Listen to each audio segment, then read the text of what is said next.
Well, how would y'all, how would you handle if a Peter Franchos and a Governor O'Malley and a Gantzer came to your organization, all three, and said, I want the nominee, I want to be the party's nominee? How would the Young Dems handle that? Or would you just... Essentially what we do, they would be more than welcome to come and solicit volunteers to get help and really to make the pitch ourselves. And that's primarily why we are the group that we are.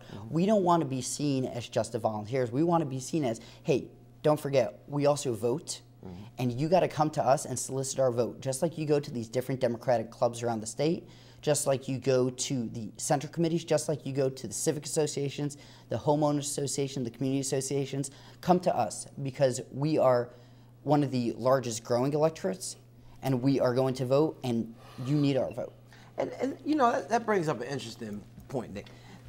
For so long, young people have been taken for granted when it comes to politics.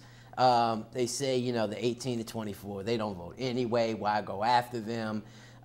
You know, they always solicit, like you said, Jake, the elder vote. They go to these other politically connected clubs that's been around forever. We have a lot of elected officials who can barely walk themselves into the state capitol. You know, and so is it time for the young people to take over and take charge? Well, I like to give young people more credit than what we give them credit for. I think when you look at this new rock the vote generation, they come out.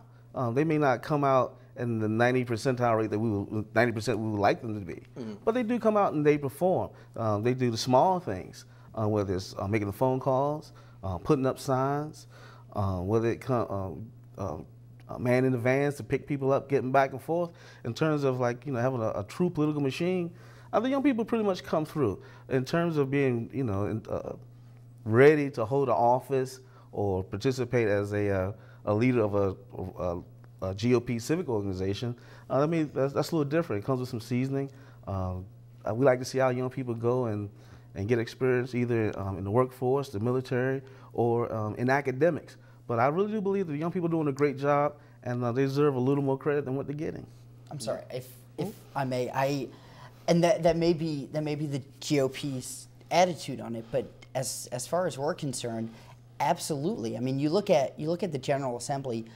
There are very few counties where Democrats are there that there is not at least one Democrat under the age of 36. Baltimore City, Baltimore County, Montgomery County, Prince George's County, we have young Democrats there. And part of the reason is because they say, you know what?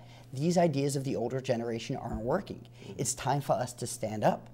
And the truth is, yes, 100% political seasoning is nice, but I mean, both of our parties, Democrats and Republicans, our executive director of the state is under the age of 30. Yeah, with all due respect, I mean, as he just mentioned, Bobby Earl is the first Republican governor in quite some time. If the old generation ideas aren't working, these are Democrat old ideas that aren't working. I mean, when was the last time there was a Republican mayor in Baltimore City? When was the last time that Republicans ran the council in Baltimore City? So you're talking about young Democrats replacing old Democrats, which, quite frankly, I mean, is still a Democrat. When was the last young Republican to seriously run for mayor in Baltimore City? Well, I don't think. Well, the deal is you have to accept what Baltimore is. It is a Democratic stronghold. That's what it is. I think the time has come, and is long overdue, for the city to look at a true, solid Republican alternative. Has that Republican surfaced as of yet? Clearly, the answer is not yet. I don't know. Well, we've had some people like Victor Clark, who ran for the mayor of the city as a Republican before, very strong mentor of mine, as a matter of fact. And we've had individuals who have been strong, but you're right, I don't think the electorate is ready for that as yet with a Democratic stronghold. Now, before we got, just real quick, we have 2 or 3 minutes. We're talking off camera about an issue that's dear to my heart. 2002, we passed a bill that was somewhat shaky. 2007, we passed an even better bill in which I wrote that bill. It was the Voter Registration Protection Act, and we got it passed and allowed former felons the right to vote once they've completed their sentence. You don't agree with that, and why? No, I don't, and I'll tell you why. I believe that the American vote clearly is the backbone of American democracy and a part of this social contract that's been so successful over 200 years. I think every American citizen is born with a credit on their life, and then when you commit a felony under the law, then you forfeit your right to vote. And then once you go and you serve your time, and I agree wholeheartedly, once you serve your time, regardless of the crime, under the law, if you serve your time, your debt to society is paid. But the question with Then you should be able to vote, right? No, hold on. Okay. My point is, although it is paid, you have to regenerate some community credit, regenerate some civic trust, and put yourself back in a position to be responsible to society, to be trusted with your vote. I think once you've done that, you complete your term, get your debt to zero, debt to society to zero, regenerate civic trust, civic credit, and then I believe once you've done that, your right to vote should be restored, but not until then. Jake? I tremendously disagree. The right to vote is a sacred institution, and probably the most sacred one we have in our country.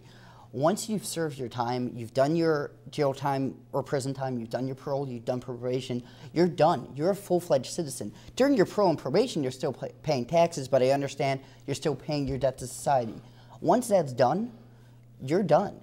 You should be able to vote. You should be able to take part. You should be able to run for office. If you've served your debt and you say, you know what, I've seen some of the problems and I want to make it better, so I want to run for office, we shouldn't be stopping you and say, yeah, it's going to take 18 to 36 months depending on what additional sentences were given you.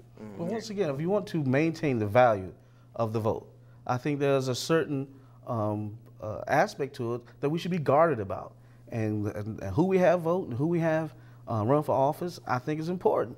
If that's the case, well then let's get rid of the restrictions in terms of who can run for president. As long as you paid your taxes, you don't have to be 35.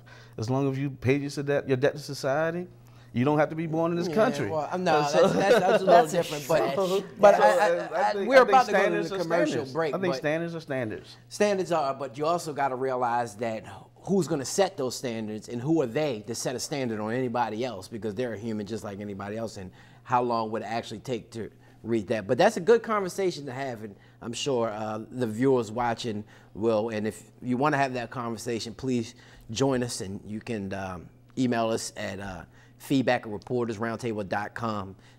Give Jake and Nick here some questions as it relates to this question and even more. So.